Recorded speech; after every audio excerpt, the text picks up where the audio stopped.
உயிரோடு தமிழோடு இணைந்திருக்கிறீர்கள். ILC தமிழ் உயிரோடு தமிழில் அன்பர்களே, உலக நார்வல் நிகழ்ச்சியில் இணைந்திருக்கிறீர்கள். உலக நார்வல் நிகழ்ச்சியில் பிரித்தானியாவிலிருந்து போரியல் ஆய்வாளர் அரசு அவர்கள் இணைகிறார். வணக்கம் அரசு அவர்களே.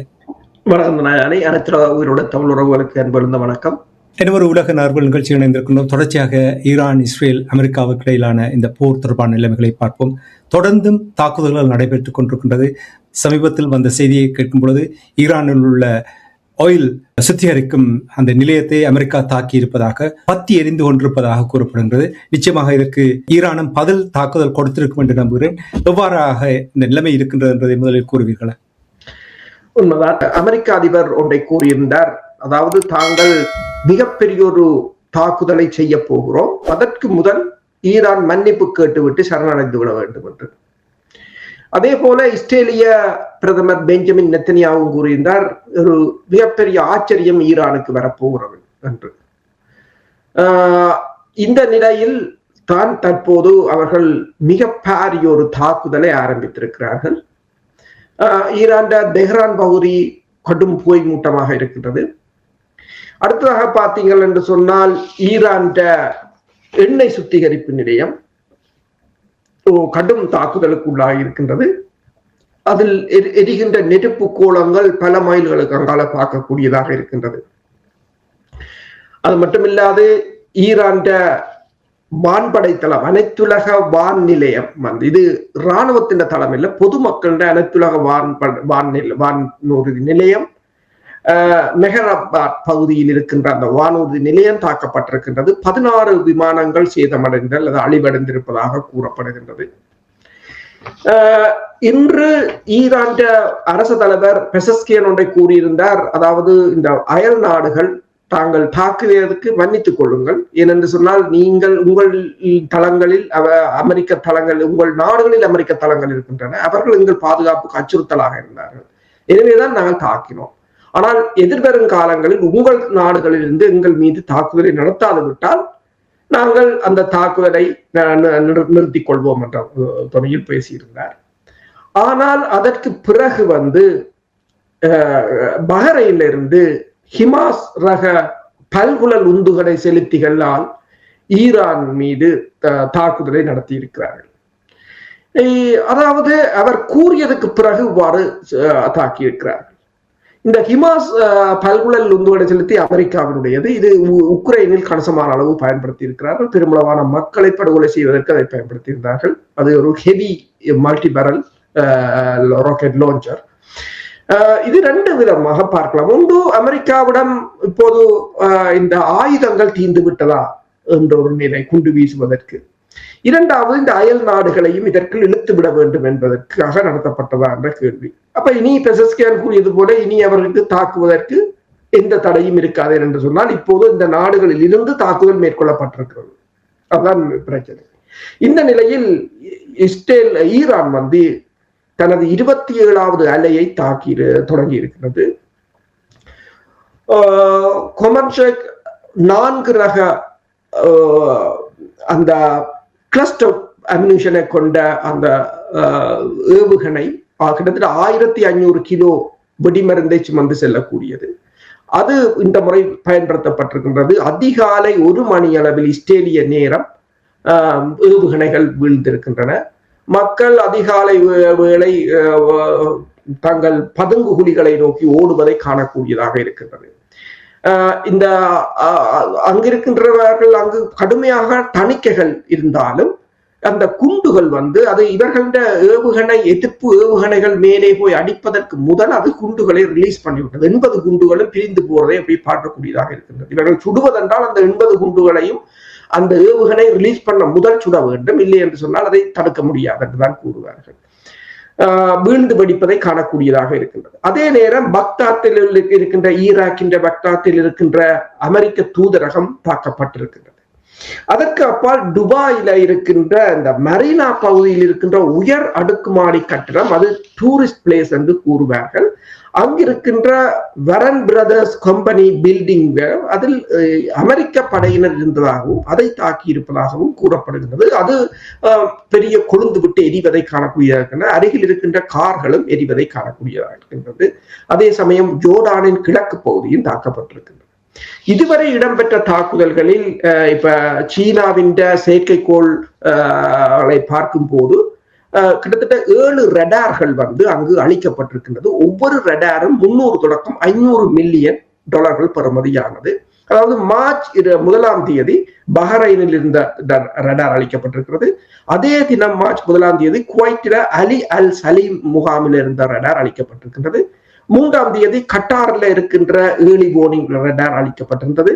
5 பிரின்ஸ் சுல்தான் பேஸ் என்று சொல்றது சவுதி அரேபியாவில் இருந்த தளத்தின் பிரதான ரடார் அளிக்கப்பட்டிருக்கிறது. 6 ஜோர்டானில இருந்த தாட் ஏவுகணையை இயக்குகின்ற ரடார் அளிக்கப்பட்டிருக்கிறது. அப்ப அதாவது அதே சமயம் நீங்கள் பார்த்தீங்கன்னா சொன்னால் இந்த ஈராக்ல இருக்கின்ற US கலிபர்டன் கம்பெனி என்று சொல்றது இது அமெரிக்காவின் நிறுவனம்.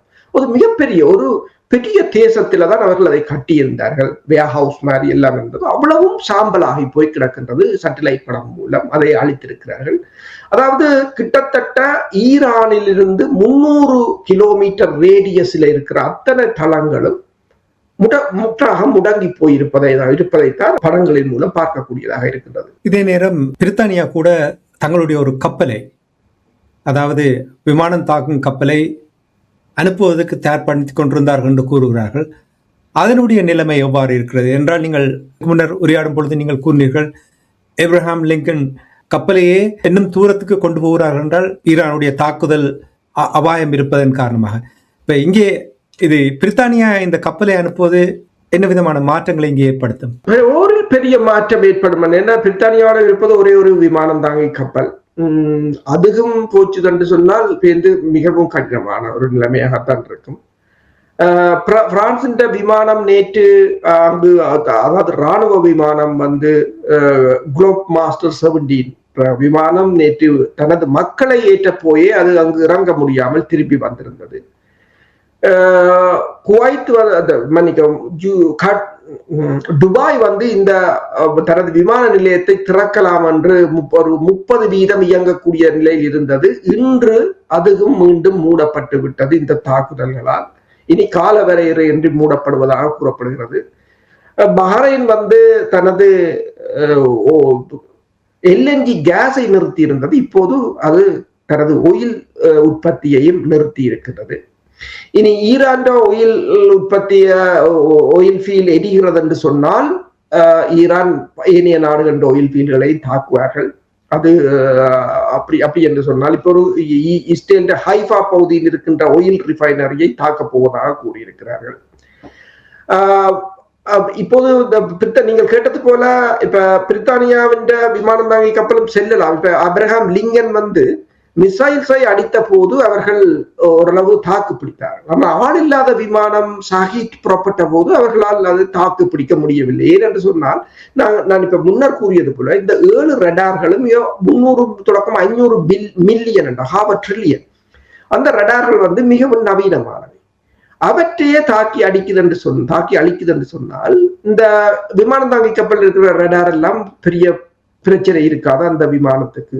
அதுதான் பிரச்சனை. என்று சொன்னால் இவர்களுக்கு ஒன்று தெரிந்திருக்க வேண்டும். இந்த உக்ரைன் சண்டையில் ஈரான் விமானங்கள்லாம் அங்கு கதாநாயகர்களாக இருந்தார்கள். அது இன்றும் அங்குதான் அவர்கள் தான் கதாநாயகர். அதுல மாற்று கருத்தில் ரஷ்யா கடைசியா ஈரான் அந்த தொழில்நுட்பத்தை வாங்கி இருந்தது. அதை செய்து இப்ப ரஷ்யா ப்ரொடியூஸ் பண்ணுகிறது. அப்ப இவர்களுக்கு ஒன்று தெரிந்திருக்க வேண்டும். இப்ப என்னென்று சொன்னால் உக்ரைனிடம் இருந்து ஆன்டி ட்ரோன் எதிர்ப்பு, அதாவது ட்ரோன் எதிர்ப்பு ஆயுதங்களையும் அதற்குரிய நிபுணர்களையும் அதற்குரிய தொழில்நுட்பத்தையும் இப்போது அமெரிக்கா கேட்டிருக்கின்றது தங்களுக்கு கொண்டு வந்து தர சொல்லி. அதே சமயம் தென் கொரியாவிலிருந்து 30 பாலிஸ்டிக் மிசைல்ஸ் இன்டர்செப்டர்ஸை வந்து C-17 குளோப் மாஸ்டர் விமானம் மூலம் கட்டாருக்கு கொண்டு வரப்படுகின்றது. அதே சமயம் இப்ப உக்ரைன் TAF என்ற ட்ரோன் உற்பத்தி நிறுவனத்திடமிருந்து கட்டார் 2000 ட்ரோனையும் UAE 5000 ட்ரோனையும் வாங்குவதாகவும் தெரிவிக்கப்படுகின்றது. இதுல என்ன சொல்றோம், அதே சமயம் இந்த ட்ரோன்களை இன்டர்செப்ட் பண்ற ஆயுதங்களையும் வாங்குவதாக கூறப்படுகிறது. ஒன்று நாங்கள் காலையும் கலைத்திருந்தோம் என்னென்றால், ரஷ்யா சொல்கிறது ஈரான் தன்னிடம் ஆயுதத்தை கேட்கவில்லை. வடகொரியா சொல்கிறது இந்த ஈரான் தன்னிடம் ஆயுதங்களை கேட்கணும். ஆனால் இங்க அமெரிக்கா எல்லா இடமும் ஆயுதம் கேட்கிறது, இஸ்ரேல் எல்லா இடமும் ஆயுதம் கேட்கிறது. இப்ப சவுத் கொரியாவிடம் ஆயுதம் வருகிறது, உக்ரைனிடம் ஆயுதம் வருகிறது, பிரித்தானிய ஆயுதத்தை கொண்டு போகிறது, இப்படியே எல்லாரும் ஜெர்மன் பிளேனை கொடுக்கிறது என்று சொல்லி என்ன, அதாவது படைத்துறை ஆய்வாளர்களை குழம்பி போன ஒரு நிலையாகத்தான் இருக்கின்றது. என்னென்று சொன்னால் அவர்கள் கடுமையாக தாக்கப்படுறார்கள். இது ஒரு சூப்பர் பவர். அப்ப சூப்பர் பவர் என்று சொல்லிக்கொண்டு நீங்கள் தான் இப்ப பெருமளவான ஆயுதத்தை நாடு நாளாக கேட்டுக்கொண்டிருக்கும் போது என்ன நடைபெறுகிறது என்பது, அதாவது அவுட் ஆஃப் கண்ட்ரோல் என்றுதான். இவர்கள் இதெல்லாம் எதிர்பார்க்கவில்லை என்றதுதான் அதன் சுருக்கமாக இருக்கலாம். நான் உங்களை குழப்புவதற்கு ஒரு கேள்வி கேட்க போகிறேன். இப்ப நீங்கள் கூறினீர்கள் அமெரிக்கா எல்லா நாடுகளிலிருந்து உதவியை பெறுகின்றது நீங்கள் கூறினீர்கள். தட்டி தவறி ஈரான் ரஷ்யாவிடம் உதவி கேட்டால், ரஷ்யா படைக்கலங்களை ஈரானுக்கு கொண்டு செல்லும் பொழுது அமெரிக்கா இஸ்ரேல் ரஷ்யாவினுடைய ஆயுதம் தாங்கி செல்லும் கப்பல்களையோ விமானத்தையோ தாக்கும் என்று நீங்கள் நம்புகிறீர்களா? உண்மைதான். என்னென்று சொன்னால் அண்மையில் உங்களுக்கு தெரியும், இந்து சமுத்திர பிராந்தியத்தில் வைத்து சீனாவின் கப்பல்களை மறைத்து ஈரானுக்கு ஏவுகணைகளை கொண்டு போவதாக கூறியிருந்தார்கள். அதை தாங்கள் எடுத்துவிட்டு அனுப்பியதாக கூறியிருந்தார்கள். அப்படி ஏதாவது செய்ய முற்படலாம். ஆனால் அது மிகப்பெரிய ஒரு பிரச்சனையாக மாறும் என்று சொன்னால், ஏற்கனவே இப்போது வாஷிங்டன் போஸ்ட் கூறியிருக்கின்றது, ரஷ்யா தான் முழுதாக முழு தகவல்களையும் கொடுக்கின்றது, எந்தெந்த ரடார்களை அடிக்க வேண்டும், என்னென்னத்தை செய்ய வேண்டும் என்பதை. ஏனென்றால் இவர்கள் என்ன உக்ரைனில் போயிருந்து நேட்டோ படை அதிகாரிகளும் நேட்டோ ஆயுதங்களும் நேட்டோவின் சேட்டலைட்டுகளும் என்னத்தை செய்ததோ அதை இப்போது திருப்பி கொடுக்கிறார்கள், ஈரானில் இருந்து கொண்டு திருப்பி கொடுக்கிறார்கள். அப்ப நீங்கள் சொன்னது போல இவர்கள் அடிக்க முற்படலாம் என்று சொன்னால், அடித்து போட்டு ஈரானுக்கு கொண்டு போனது என்று சொல்லலாம். ஆனால் ரஷ்யா திருப்பி அடிக்காது என்று கூற முடியாது. சில சமயங்களில் உங்களுக்கு தெரியும், பூட்டின் பொறுமை மிகவும் பொறுமையாகத்தான் இருப்பார். தண்ட நாட்டில அடிச்சாலும் பொறுமையாகத்தான், ஆனால் செய்ய வேண்டிய நேரத்துல செய்வாங்க. அதுதான் அந்த பிரச்சனை. அவர்கள் பொறுமையாக இருந்து விட்டு இன்னும் இவர்களுக்குரிய தளத்துக்குரிய சேதத்தை அதிகமாகத்தான் செய்வார்கள். ஏற்கனவே உங்களுக்கு தெரியும், அவர்களுக்கு இப்போது உண்மையில் ஈரான் கேட்கவில்லையா, ரஷ்யா கொடுக்கவில்லையான்றது இங்க இல்லை. உண்மையில் அவர்கள் உங்களுக்கு தெரியும், போன ஜனவரிக்கு முதல்ல இருந்தே, அதாவது முதலாவது கடந்த வருடம் இடம்பெற்ற தாக்குதலுக்கு பின்னர் சீனாவும் ரஷ்யாவும் வடகொரியாவும் இணைந்து நன்றாக பலப்படுத்தி விட்டார்கள். உங்களுக்கு தெரியும், சீனாவின் Y-20 ரக விமானம் எத்தனை தடவை இறங்கி ஏறியது இந்த ஜனவரியில் இருந்து ஈரானில். ரஷ்யாவின் IL-76 எத்தனை தடவை வந்து போய்கொண்டிருந்தது, ஆயுதங்களை கொண்டு வந்து கொண்டே இருந்தார்கள். அப்ப ரஷ்யா வெளியுறவு அமைச்சர் ஒன்றை கூறியிருக்கிறார். அவர் கூறிய 2 கருத்துக்கள் முக்கியமானது. ஒன்றை கூறியிருக்கிறார் என்று சொன்னால், உக்ரைனுக்கு இனிமேல் ஈரானுக்கு இனிமேல் அணு ஆயுதம் தான் பாதுகாப்பாக இருக்கும் என்பதைத்தான் இந்த சண்டை உணர்த்துகிறது என்று. இரண்டாவதாக அவர் கூறியிருக்கின்றார், இந்த சண்டையில் மேற்குலகம் வெல்வதை ரஷ்யா ஒருபோதும் அனுமதிக்காது, எங்கள் மூலோபாய கூட்டாளிகளை நீங்கள் தொடர்ந்து தாக்கிக் கொண்டிருக்கிறீர்கள் என்றுதான் அவர்கள் கூறியிருக்கிறார்கள். அப்ப ஈரான் இப்ப உங்களுக்கு தெரியும், ஈரானிடமும் செய்மதிகள் இருக்கின்றன. இருந்த போதும் பெருமளவான சில சமயங்களில் பல செய்மதிகள் என்று ஒருங்கிணைக்கப்பட்ட தகவல்கள் தேவை. அவ்வளவு தொழில்நுட்பத்தை, ரஷ்யாவுக்கு நல்ல அனுபவம் இருக்கின்றது உக்ரைனுடனான 4 வருட போர். அந்த 4 வருட போரின் அனுபவத்தை இப்போது அவர்கள் ஈரானுக்கு வழங்கி இருக்கிறார்கள். ஈரானும் அந்த போரில் மிக அதிக அளவில் பங்கு பெற்றி இருந்தது. அப்ப ஈரானுக்கு ஓரளவு தெரியும் அந்த போரை பொறுத்தவரையில். அதைத்தான் ஒரு மேற்குலக ஆய்வாளர் கூறியிருந்தார், இவர்கள் 1990ஆம் ஆண்டு பாலவன புயலில் தான் இப்போது நிற்கிறார்கள், ஆனால் ஈரான் 21ஆம் ஆண்டு போரை நடத்தி கொண்டிருக்கிறது என்று கூறியிருந்தார்கள். என்னென்று சொன்னால், இன்று 7வது நாள் முடிந்து 8வது நாளாக போகிறது. தாக்குதல் உக்கிரமாக கொண்டிருக்கின்றது. மேற்குலக கூட்டணியில் பெரும் பதட்டமாக இருக்கின்றது. இப்ப நிலைமை இன்னும் கைமீறி போகுமாக இருந்தால் இவர்களால் சமாளிக்க முடியாத ஒரு நிலையாகத்தான் இருக்கு. இன்னும் ஒரு தலையடி இப்பொழுது வந்திருக்கின்றன என்று சொன்னால், பிராந்திய பதட்டம் இருக்கின்ற இந்த நேரத்தில் துருக்கியினுடைய அதிபர் ஏர்வான் அவர்கள் ஈராக்கில் உள்ள குர்திஸ்தான் தலைவருடன் பேசியிருக்கின்றார். தரவழி தாக்குதல் நடத்துவதற்கு அமெரிக்கா விரும்புவது குர்திஸ்தான் படைகளுக்கு ஆயுதங்களை கொடுப்பதற்கு தயாராக இருப்பது போல் செய்திகள் வருகின்றது. அப்படி என்றால் இந்த போர் நீடிப்பதற்கான வாய்ப்புகள் இருக்கிறதா, அல்லது ஈரான் தரவழி தாக்குதலுக்கு எந்த விதத்திலும் அனுமதிக்காது என்று நீங்கள் நம்புகிறீர்களா? ஈரானுக்கு அது தெரியும். குர்திஸ்தான் படையினர் மீதான தாக்குதல்களை ஈரான் ஏற்கனவே ஆரம்பித்து விட்டது. குர்திஸ்தான் படையினரை எவ்வாறு எதிர்கொள்ள வேண்டும் என்பதற்குரிய ஸ்பெஷல் ட்ரெயின் பிரிகேட்டை ஈரான் வைத்திருக்கின்றது. குர்திஸ்தான் படையினர் ஒரு போராளிகள் என்று இப்போது எனக்கு கூட அவர்கள் அந்த அந்த முன்னர் தமிழ் போராளிகளுடன் எல்லாம் அவர்கள் இணைந்து செயற்பட்டார்கள் எல்லாம் கூறுவார்கள். ஆனால் அந்த ஒரு மரியாதையை அவர்கள் எப்போது இழந்து விட்டார்கள். சிரியாவில் அமெரிக்காவுக்காக நின்றார்கள். கடைசியாக இப்ப சிரியாவில் அமெரிக்கா பார்த்து கொண்டு நிற்க அவர்கள் கொடுத்த தாக்குதல் உங்களுக்கு தெரியும். சிரியாவில் இப்போ அவர்கள் நிலைமை என்னென்று சொல்லி ஆயுதத்தை தூக்கி நெருப்பில் போட்டு எரித்தார்கள். இப்ப இன்னொரு இனி அடுத்தது திருப்பியும் எந்த அமெரிக்கா சிரியாவில் உங்களை கைவிட்டு ஓடியதோ திருப்பியும் அந்த அமெரிக்காவிடம் ஆயுதம் வாங்குவீர்கள் என்று சொன்னால், அப்ப இதை நான் இன்னொருவரிடம் கதைக்கும் போது அவர் கூறினார், அங்கு பல பிரிவுகள் இருக்கின்றன. அப்ப ஒரு பிரிவு அங்கே ஒரு பிரிவு இப்படி இருக்கும் என்று சொல்லி, ஓகே அது பிரச்சனை இல்லை, இருக்கட்டும்.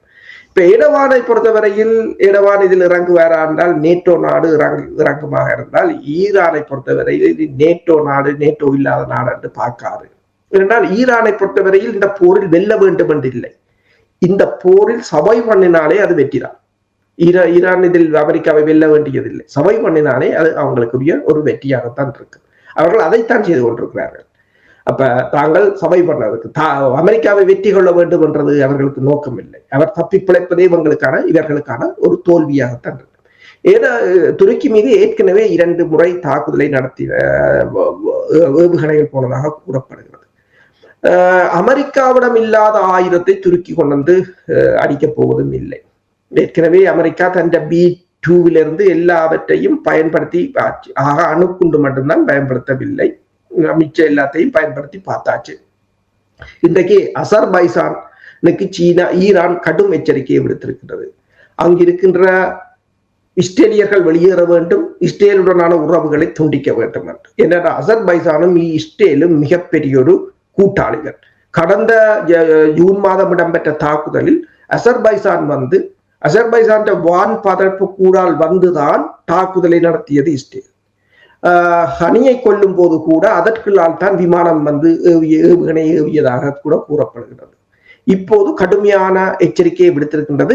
இந்த வாரம் அசர்பைசான் அனைத்துலக விமான நிலையம் மீதும் குண்டு ஆளில்லாத குண்டு விமானம் வீழ்ந்து படித்திருந்தது.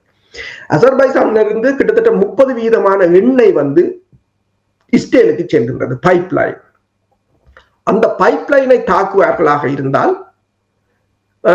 அசர்பைசானுக்கு மிகப்பெரிய ஒரு பேரிடியாக இருக்கும், இஸ்ரேலுக்கும் ஒரு மிகப்பெரிய ஒரு அனர்த்தமாக இருக்கும்.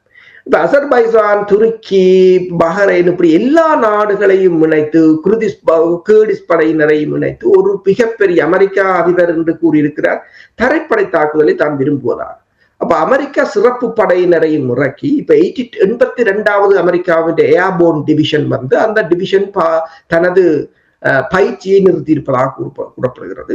பயிற்சியை நிறுத்திவிட்டு அவர்கள் பயிற்சியை நிறுத்திய வழியால் அவர்கள் இங்கு அவர்களை கொண்டு வரப்போகிறார்கள் என்று கூறியிருக்கிறார்கள் புளோரிடாவில். அவர்கள் இந்த தரை நடவடிக்கைக்கு சிறப்பு பயிற்சி பெற்றவர்கள் என்றெல்லாம் கூறப்படுகிறது. இப்ப அசர்பைசானும் ஒரு தாக்குதலை ஆரம்பித்து மற்ற நாடுகள் அமெரிக்காவின் தரை இறக்கம் என்று இப்படி ஒரு கும்பலாக வருவதற்கு சில சமயங்களில் அதைத்தான் அவர்கள் யோசிக்கிறார்களோ தெரியாது. ஆனால் பிரச்சனை என்னவென்று சொன்னால், இப்ப நாங்கள் சொன்னது போல இப்ப இன்னொரு பிரச்சனை இங்கு வந்திருக்கின்றது. நாடுகளை சுற்றி இருக்கின்ற எண்ணெய் வயல்களாக இருக்கலாம், டீசாலினேஷன் அதாவது வாட்டர் குடிநீர் பிளான்ட்டுகளாக இருக்கலாம், எல்லாம் மிகவும் ஒரு ஆபத்தான நிலையில் இருக்கின்றது. அதை ஈரான் சுற்றி தாக்குமாக இருந்தால் இவர்களால் படை நடவடிக்கையில் இவர்கள் தப்பி பிழைக்க முடியாது. சரியான ஒரு போட்டியாகத்தான் இருக்கிறது இந்த போர். தொடர்ந்தும் பதில் தாக்குதல் பாரதூரமான விளைவுகளை ஏற்படுத்தி கொண்டிருக்கிறார்கள். நான் இப்ப 4வது நாட்களாக கூறிக்கொண்டு வருகின்றேன், காசாவில் என்ன செய்தார்களோ யாருமே ஒன்றும் கேள்வி கேட்காத அளவுக்கு இருக்கின்ற நிலைமை போல் இங்கேயும் அப்படி செய்வார்களா? ஆனால் இது கொஞ்சம் வித்தியாசம். ஏனென்றால் ஈரானிடம் ஆயுதம் இருக்கின்றது. ஆயுதத்தை சரியான தருணத்தில் பயன்படுத்துவார்கள் என்று ஒரு நம்பிக்கையை வெளிப்படுத்தி கொண்டிருக்கிறார்கள் போல் தெரிகின்றது. எப்பொழுது முடிவு கொண்டு வருவார்களோ எனக்கு தெரியவில்லை. ஆனால் தொடர்ந்து நாங்கள் போர் தொடர்பான நிலைமைகளை உயிரோடி தமிழ் உறவுகளை எடுத்து வருவோம் என்று கூறிக்கொண்டு, நன்றி அரசுகளே. விடயங்களை உன்னிப்பாக அவதானித்து அன்பர்களுக்கு எடுத்து வந்தமைக்காக அன்பர்கள் சார்பாக நன்றியை கூறிக்கொண்டு மீண்டும் இன்னொரு நிகழ்ச்சியில் இணைந்திருப்போம். அதுவரைக்கும் நன்றி, வணக்கம். நன்றி, வணக்கம். எமது பார்வையாளர்களுக்கு வணக்கம். மக்களின் குரலாய் ஓங்கி ஒலிக்கும் இலக்கு மின்னிதழ் மற்றும் உயிரோடை தமிழ் வானொலி ஆகிய இவ்விரு ஊடகங்களும் உங்களைப் போன்ற எமது நேயர்கள் நண்பர்களின் ஆதரவிலேயே இயங்கி வருகின்றன. மிக குறைந்த வளங்களுடன் பல இடர்கள் மற்றும் தடைகளை தாண்டி பயணிக்கும் எமது ஊடகங்களின் பணிகள் மேலும் வளர உங்களால் முடிந்த நிதியுதவியை வழங்கி இன்னும் காத்திரமான செயற்பாடுகளை முன்னெடுக்க உதவுமாறு மிகவும் பணிவன்புடன் வேண்டி நிற்கின்றோம். உங்கள் பங்களிப்பு உங்களின் உரிமை குரலாய் ஓங்கி ஒலிக்கும். நன்றி.